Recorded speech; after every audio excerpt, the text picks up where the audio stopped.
Welcome back to RKNX. Yes. So നമ്മൾ വന്നിട്ടുള്ള എന്താണ് പ്ലസ് ടു കുട്ടികൾക്ക് വേണ്ടി എന്താണ് നമ്മുടെ ചാപ്റ്റർ വൈസ് വെയിറ്റേജ്. ഏത് വർഷത്തെയാണ് മാഷേ? 2025 പ്ലസ് ടു ഫിസിക്സ് എക്സാമിന് ചോദിച്ചിട്ടുള്ള വെയിറ്റേജ് ആണ് നമ്മൾ ഇന്ന് ഇവിടെ ഡിസ്കസ് ചെയ്യുന്നത്. സോ നമുക്ക് എന്ത് ചെയ്യാം, ഓരോ ചാപ്റ്ററിന്റെ വെയിറ്റേജുകൾ നമുക്ക് എന്ത് ചെയ്യാം ഒന്ന് വളരെ വേഗം first chapter electric charges and ഫീൽഡിൽ നിന്നും ഏറ്റവും പ്രധാനപ്പെട്ട 9 മാർക്കിനുള്ള ക്വസ്റ്റ്യൻസ് ഡിസ്കസ് ചെയ്തിട്ടുണ്ട്. 9 മാർക്കിനുള്ള ക്വസ്റ്റ്യൻസ് പ്രതീക്ഷിക്കാം. അടുത്ത നമുക്ക് എന്താണ് ഇലക്ട്രോസ്റ്റാറ്റിക് പൊട്ടൻഷ്യൽ ആൻഡ് കപ്പാസിറ്റൻസ് എന്ന് പറഞ്ഞ വളരെ പ്രധാനപ്പെട്ട രണ്ടാമത്തെ ചാപ്റ്റർ.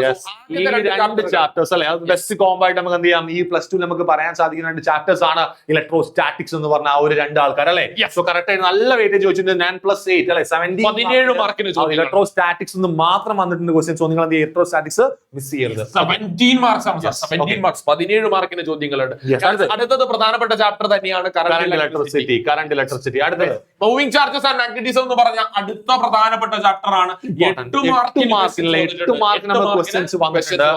അടുത്ത നമ്മളുടെ ഒരു കുഞ്ഞൻ ചാപ്റ്റർ ഏതാണ്? Magnetism and matter. യെസ്, അതേപോലെ കുറച്ച് മാർക്കുകൾ കുറച്ച് കാര്യങ്ങളെ പഠിക്കാനുള്ളൂ. ഫെറോഡയ പാരാമാഗ്നറ്റിക് സബ്സ്റ്റൻസുകളെ പറ്റി പറഞ്ഞു വെക്കുന്ന വളരെ ചെറിയ ഒരു ചാപ്റ്റർ. സിമ്പിൾ. ഓക്കെ, അടുത്തത് ഇലക്ട്രോമാഗ്നറ്റിക് ഇൻഡക്ഷൻ. അത് നമുക്ക് വേണം എന്ത് ചെയ്യാം, ഇലക്ട്രോമാഗ്നറ്റിക് ഇൻഡക്ഷനും എസിയുമായിട്ട് എന്ത് ചെയ്യാം പറയാം. കോമ്പിനേഷൻ ആണ് പ്രധാനപ്പെട്ട കോമ്പിനേഷൻ ആണ്. 12 മാർക്ക് നമുക്ക് അവിടെ ക്വസ്റ്റ്യൻസ് വന്നിട്ടുണ്ട്.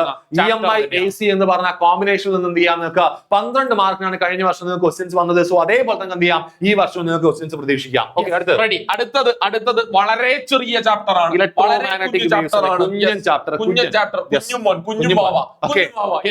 അടുത്തത് നമ്മളുടെ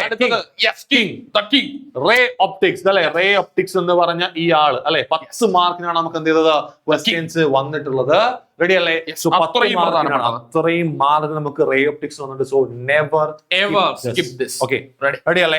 അടുത്ത നമുക്ക് അടുത്ത ചാപ്റ്റർ വേവ് ഒപ്റ്റിക്സ് എന്ന് പറഞ്ഞ ചാപ്റ്ററിൽ 5 മാർക്കിന് ക്വസ്റ്റ്യൻസ് വന്നിട്ടുണ്ട്. അടുത്ത് dual nature of matter and radiation. കഴിഞ്ഞ പ്രാവശ്യം 3 മാർക്കിനെ ചോദിച്ചിട്ടുള്ളൂ. പക്ഷെ 3-4 മാർക്കിനൊക്കെ നമുക്ക് മാക്സിമം 4 മാർക്കിന് മോർ ക്വസ്റ്റ്യൻ അടക്കം നിങ്ങൾക്ക് എന്ത് ചെയ്യാം ഈ ഒരു ചാപ്റ്ററിൽ നിന്ന് ക്വസ്റ്റ്യൻസ്. പക്ഷെ വളരെ സിമ്പിൾ ആയിട്ടുള്ള ചാപ്റ്റർ, വളരെ സിമ്പിൾ ചാപ്റ്റർ. ഓക്കെ, അടുത്ത നമുക്ക് അടുത്തൊരു കോംബോ. അടുത്ത കോംബോ ആറ്റംസ് ആൻഡ് ന്യൂക്ലിയസ്. എത്ര മാർക്കിന് ചോദിച്ചിട്ടുണ്ട്? 5, 3, 8 മാർക്കിനാണ് നമുക്ക് ഈ രണ്ട് ചാപ്റ്ററിന് ക്വസ്റ്റ്യൻ വന്നിട്ടുള്ളത്. അത് സ്കിപ്പ് ചെയ്യേണ്ട ആവശ്യമില്ല. ചാപ്റ്റർ ആണെങ്കിലും ഈസി ആയിട്ട് നിങ്ങൾക്ക് കെമിസ്ട്രി അറിയുന്ന ആൾക്കാർ അല്ലെ, കെമിസ്ട്രി ഓൾറെഡി ഈ കാര്യങ്ങളൊക്കെ പഠിച്ചിട്ടുണ്ടാവും. സോ കെമിസ്ട്രി അറിയാവുന്ന ആൾക്കാർക്ക് സിമ്പിൾ ആയിട്ട് പഠിച്ചു പോകുന്ന ചാപ്റ്റർ ആണ് ഈ ആറ്റംസ്. അവൻ ബുദ്ധിമുട്ടിക്കുന്ന ഒരു ചാപ്റ്ററേ അല്ല.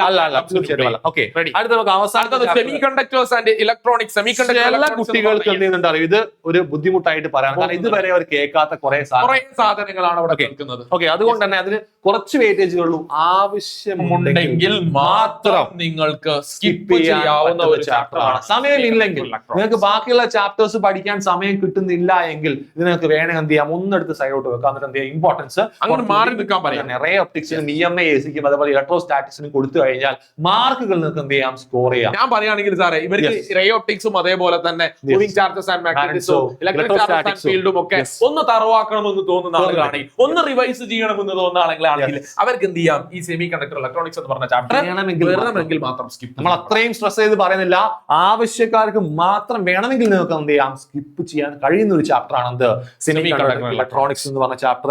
കുറച്ച് കോൺസെപ്റ്റ് പണ്ട് ഒരുപാട് ഉണ്ടായിരുന്നു, പക്ഷേ ഇപ്പൊ ഒരുപാട് സാധനം ഡിലീറ്റ് ആക്കി. ഞാൻ പറയുകയാണെങ്കിൽ സമയം കുറെ ഇൻവെസ്റ്റ് ചെയ്യേണ്ടതായിട്ടുള്ള ഒരു ചാപ്റ്റർ ആണ്. ഇൻവെസ്റ്റ് ചെയ്യുന്നതിന് നിങ്ങൾക്ക് വേണ്ട പോലെ ബെനിഫിറ്റ്സ് കിട്ടാത്തില്ല. അതാണ് പ്രശ്നം അല്ലെ. അതില്ലാത്ത പക്ഷം നമ്മൾ എന്ത് ചെയ്യേണ്ട ആവശ്യമില്ല. അത് വേണമെങ്കിൽ നമുക്ക് എന്ത് ചെയ്യാം, ഒന്ന് വേണമെങ്കിൽ മാറ്റി വെക്കാം അല്ലേ. ഇത്രയും കാര്യങ്ങളാണ് നമുക്ക് ഈ ഒരു മാർക്കിന്റെ കാര്യങ്ങളൊക്കെ ക്ലിയർ ആയെന്ന് വിശ്വസിക്കുകയാണ്. സോ നിങ്ങൾക്ക് എല്ലാ കാര്യങ്ങളും കറക്റ്റ് ആയിട്ട് മനസ്സിലായിട്ടുണ്ടാവും. സോ നമുക്ക് എന്ത് ചെയ്യാം, വീഡിയോ വൈൻഡപ്പ് ചെയ്യാണ്. സോ നമ്മൾ അടുത്ത വീട്ടിൽ വീണ്ടും കാണാം. എല്ലാവർക്കും ഗുഡ് ബൈ.